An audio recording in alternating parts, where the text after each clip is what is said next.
नमस्कार, मैं हूं अभिषेक त्यागी।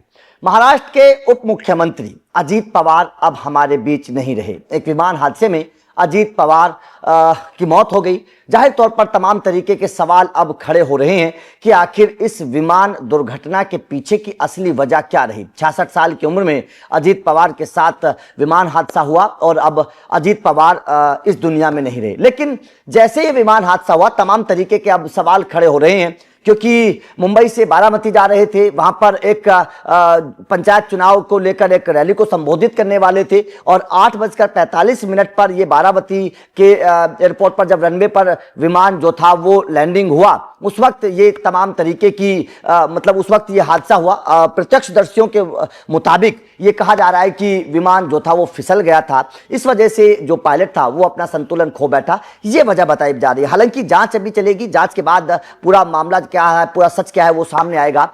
लेकिन एक सवाल खड़ा हो रहा है कि आखिर ये विमान क्या था, कौन सी कंपनी का था, कितनी कैपेसिटी थी। इस विमान के बारे में लोग अब जानना चाहते हैं कि आखिर जिस विमान में डिप्टी सीएम अजीत पवार सवार थे, उस विमान से जुड़ी तमाम तरीके की जानकारियां अब लोग खोज रहे हैं। कौन सा था विमान, कितने यात्री इसमें सवार कर सकते थे। तो चलिए आपको इस विमान के बारे में डिटेल देते हैं कि जिस विमान जो विमान दुर्घटनाग्रस्त हुआ है, जिस विमान में अजीत पवार सवार थे, आखिर उस विमान में क्या था, क्या खासियत थी और किस कंपनी के द्वारा बनाया गया विमान था। चलिए जानकारी आपको देते हैं। तो दरअसल लार्जेट 45 एक पॉपुलर फास्ट सुपर लाइट और मीडिया साइज बिजनेस जेट है, जिसे बॉम्बार्डियर एरोस्पेस द्वारा निर्मित किया गया था। इस विमान में आमतौर पर 8 से 9 यात्री बैठ सकते हैं और इसकी रेंज 2000 प्लस नॉटिकल मील है। यह विमान अपनी बेहतरीन परफॉर्मेंस के लिए मशहूर है। यह विमान 464 नॉट्स यानी कि 534 एमपीएच तक की स्पीड से उड़ता है और 51,000 फीट तक की ऊंचाई पर उड़ने में सक्षम है। 2004 में इस विमान के अपग्रेड वर्जन लार्जेस्ट 45 XR को लाया गया था, जिसमें स्पीड को बेहतर किया गया था।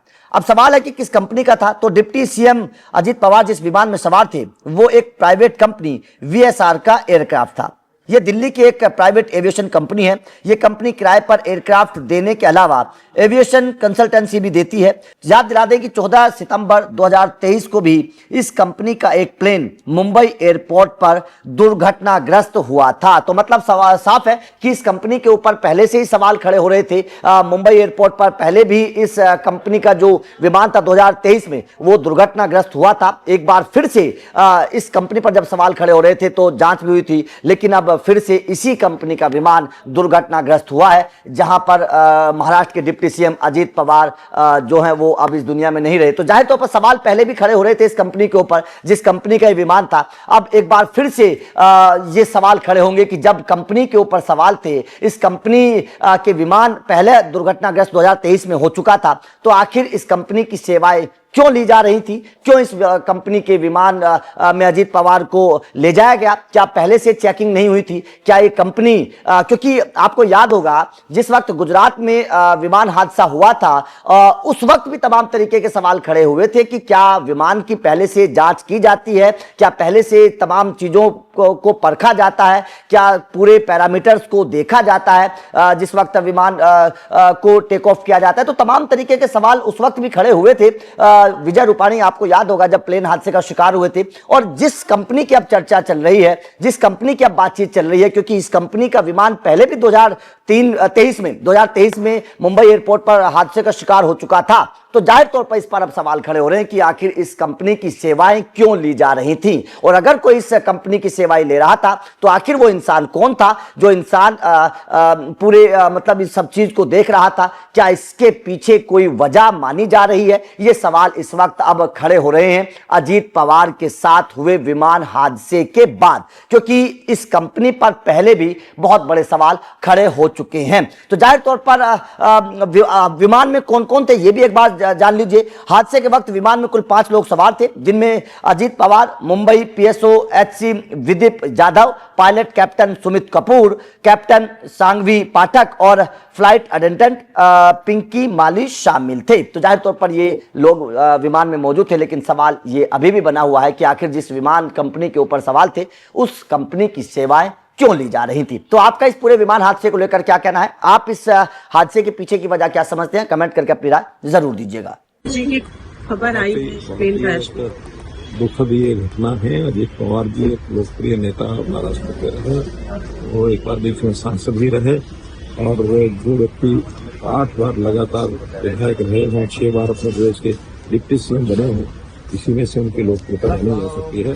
लेकिन कुल मिला करके इसमें कुछ किसी का दोष भी नहीं ठहराया जा सकता। वो प्लेन क्रैश में आज उनका देहांत हुआ, मैं उनके प्रति श्रद्धांजलि व्यक्त करता हूँ। Thank you sir.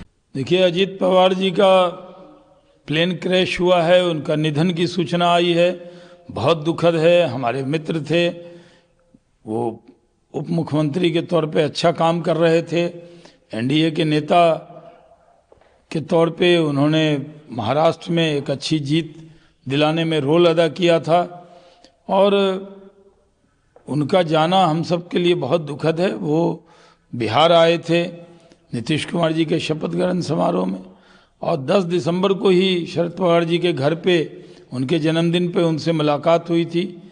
हमें नहीं मालूम था कि वो इतने जल्दी चले जाएंगे। ये जो प्राइवेट प्लेन्स जो हैं, इनके बारे में डीजीसीए को सख्ती करनी चाहिए बहुत, क्योंकि इस तरह का क्रैश होना ये बहुत दुखद है। एक बड़े नेता को देश ने खो दिया है, हम सबको इसका दुख है। बहुत ही बुरी खबर आज सुबह सुनाई दी। अजीत दादा पवार जो महाराष्ट्र के उप मुख्यमंत्री है, वो नहीं रहे, प्लेन क्रैश में उनका देहांत हो गया। अभी विश्वास ही नहीं हो रहा है कि अजीत दादा, महाराष्ट्र के दादा, हमारे बीच में नहीं रहे।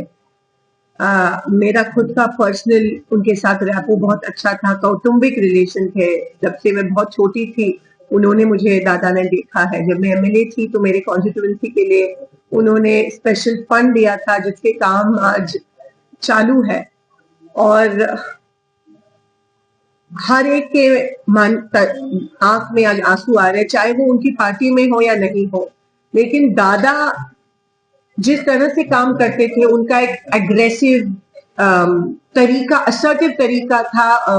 ऑफिसर्स से जिस तरह से बोलते थे कि काम ये, इसका काम होना चाहिए। सब कार्यकर्ताओं के लिए, सब पदाधिकारियों के लिए एक सॉफ्ट जगह उन्होंने अपने दिल में बनाई थी। उनके काम करने की तरीका अभी तक किसी को आया नहीं है और ना इसके आगे आएगा। जब भी मेरा कुछ काम रहता था, चाहे वो बोरामणी एयरपोर्ट का हो या कुछ हो या सोलापुर का, एक फोन उनका पीए एक देता था, एक फोन में लेते थे कि बोल गो प्रणीति का है। और मुझे विश्वास नहीं हो रहा है, जिस प्लेन से वो जा रहे थे, वो प्लेन उनका हमेशा उनका प्लेन था और सॉलिड प्लेन था। ये क्रैश उनके होम टाउन बारामती में होना, उनके गांव में होना, मैं अंदाज भी नहीं कर सकती कि वहां के लोगों को क्या हो रहा है। और मैं श्रद्धांजलि अर्पित करती हूँ और बाइट देते समय भी विश्वास नहीं हो रहा है कि अजीत दादा हमारे बीच में नहीं रहे।